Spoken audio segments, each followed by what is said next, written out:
네, 차장님. 예, 대통령의 배우자가 주가 조작에 연루됐다라는 거 들어본 적 있습니까?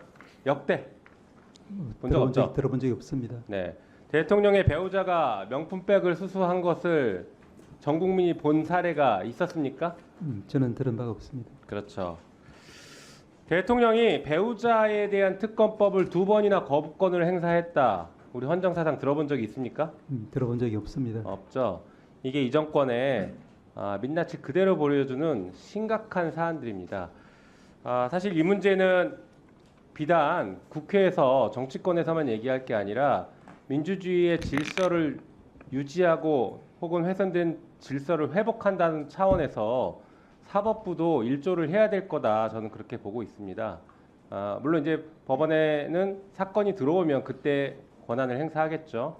예. 이런 사안들이 법원에 문제가 제기돼서 법원에 사건화된다라고 하면 민주주의를 지키겠다는 일념으로 법원에서도 사건을 철저하게 심리하고 판결을 하셔야 될 겁니다.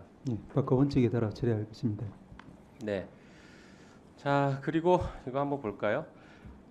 등자라는 것에 대해서 뭐뭐뭐뭐 등등 A, B 등이라고 했을 때 이 등은 한정 열거로 해석되기도 하고 예시로 해석되기도 합니다. 맞습니까? 그렇습니다. 네. 자, 이렇게 해석이 둘로 나뉘어질 수 있다라고 하면 그때 법원은 어떻게 해석합니까? 보통은 입법자의 의도와 그 법이 개정된 연역과 취지, 그 개정의 과정, 그다음에 그 개정 전에 어떤 일들이 있었는지 이런 것들을 다 살펴보고 거기에 따라서 해석을 하게 되죠. 예, 그런 부분들을 모두 종합해서 판단할 것입니다. 네. 자, 검찰청법을 개정하면서 6대 범죄 직접 수사할 수 있는 것을 2대 범죄로 줄였습니다. 그리고 그 줄이는 과정은 명백하게 수사권을 줄이는 것이었습니다. 그런데 등자라는 것을 예시로 해석하면서 정부가 함부로 수사권을 늘리고 있는 것에 대해서는 법원이 제동을 걸어야 합니다. 그 부분에 대해서는 법원 내에서도 현재 재판 중인 사건도 있고 앞으로 재판이 진행될 사건들이 있는데 법원 내에서도 분명한 입장들이 정해질 필요가 있다라고 저는 보고 있습니다. 어떻습니까? 예, 그 부분은 이제 공소제기 절차의 적법성 문제와 직결되는 부분이기 때문에 당연히 사건화되면은 저희들이 가장 철저하게 검토해야 될 부분입니다. 네. 자, 그리고 우리 처장님은 재판 경력이 얼마 정도 되셨습니까? 예, 뭐 아시다시피 제가 지금 30년 30년 법원 생활이니까 되셨죠? 예, 그 중에 대부분 네, 차장님은 몇 년 정도 되셨어요? 재판 경력? 법관 한지는 올해 30년. 30년 되셨습니까? 우리 양영 위원장님은 몇 년 정도 되셨습니까? 법관 말씀이십니까? 네, 네. 한 16년 정도 한 것 16년 같습니다. 정도? 네. 네. 자, 처장님 한번 그러면 질문 드려볼게요. 피고인이 한 명의 피고인이 여러 개의 사건을 재판받고 있는데 이 재판이 병합이 안 됐어요. 예. 그래서 일주일 내내 법원에 재판을 받으러 가야 됩니다. 이런 사례를 본 적 있으십니까 혹시 재판하면서? 뭐 제가 재판 예전에 하고 그럴 때는 가급적이면 병합해서 그렇죠. 한꺼번에 재판하는 것을 원칙으로 삼았습니다. 그래서 피고인이 일주일 내내 다른 재판부에 다 재판을 받으러 간다. 그것도 구속된 피고인도 아니고 불구속 상태인 피고인이 일주일 내내 다른 재판부에서 재판을 받으러 간다는 걸 본 적이 있으십니까?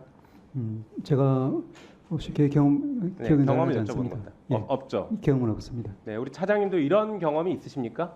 예, 우리 처장께서 답변하신 내용과 비슷합니다. 네, 그렇죠. 우리 양영 위원장님도 혹시 재판하시면서 이런 경우 케이스를 본 적이 있습니까? 저는 뭐 그런 케이스를 본 적은 없지만은 뭐 네. 사건에 따라서 불가능한 일은 또 아닐 것도 같습니다. 네. 일주일 내내 재판을 받으러 가는 게요. 피고인이 예, 그것이 뭐 일주일 내 토요일 일요일은 아닐 것이고요. 뭐 그것이 네. 뭐 불가능하고 그 자체가 위법하다라고 단정할 수는 없을 것 같습니다. 그럴 수는 그러나 있겠지만 좀 그럼 이례적인 것은 피고인은 사실- 그럼 생업은 어떻게 합니까? 네? 생업은 어떻게 하라고요, 피고인은? 예, 네, 뭐 피고인은 구체적인- 어떻게 먹고 살라는 거죠?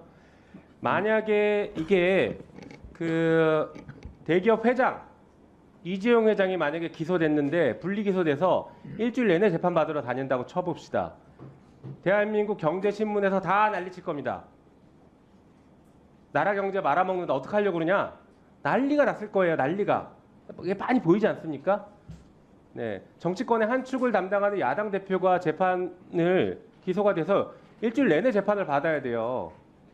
이런 상황들에 대해서 문제의식이 없다라고 하는 것은 검찰은 문제의식이 없죠. 왜냐하면 일부러 그렇게 했으니까. 근데 법원은 여기에 대해서 문제의식이 있어야 된다고 봅니다. 그게 야당 대표이기 때문이 아니라 당연한 기본권이기도 하고 그 사람도 삶이 있고 먹고 살아야 될 수도 있고 혹은 중요한 공사가 있을 수도 있는 것이 그렇지 않습니까? 이런 부분들을 법원이 고려해야 된다고 저는 생각합니다. 그 원론적으로 동의하십니까? 네. 네. 처장님은? 예, 맞습니다. 아까 말씀드린 바와 같습니다. 네. 자, 압수수색 영장을 빨리 한번 보겠습니다. 압수수색 영장이 지금 보면은 법원에서는 최근에 이게 발부 현황인데요. 2022년, 23년 급증합니다. 윤석열 정부 들어서 급증하고 있어요. 압수수색 영장 청구와 발부가. 발부율을 90.8%라고 법원은 통계를 내고 있습니다. 다음 페이지 보시죠. 그렇지만 저희 의원실에서 확인했을 때 일부 기각 역시 국민 입장에서는 압수수색 영장이 발부된 겁니다. 그러면 기각률은 1% 정도밖에 안 됩니다. 특히 이 정부 들어서서 압수수색 영장이 지나치게 많이 발부되고 있습니다. 다음 페이지 보여주시죠. 게다가 아까 수사권 없는 명예훼손 사건이 검찰 수사권이 없는데 수사권이 있는 배임 사건으로 끼워 넣어서 이렇게 압수수색 영장을 청구하고 있어요. 법원 입장에서는 알기가 어렵겠죠. 배임죄 수사권이 있으니까. 하지만 실제 본래 수사는 명예훼손을 하기 위한 사건이에요. 이런 것들을 법원에서 꼼꼼하게 걸러주셔야 돼요. 입장 한번 말씀.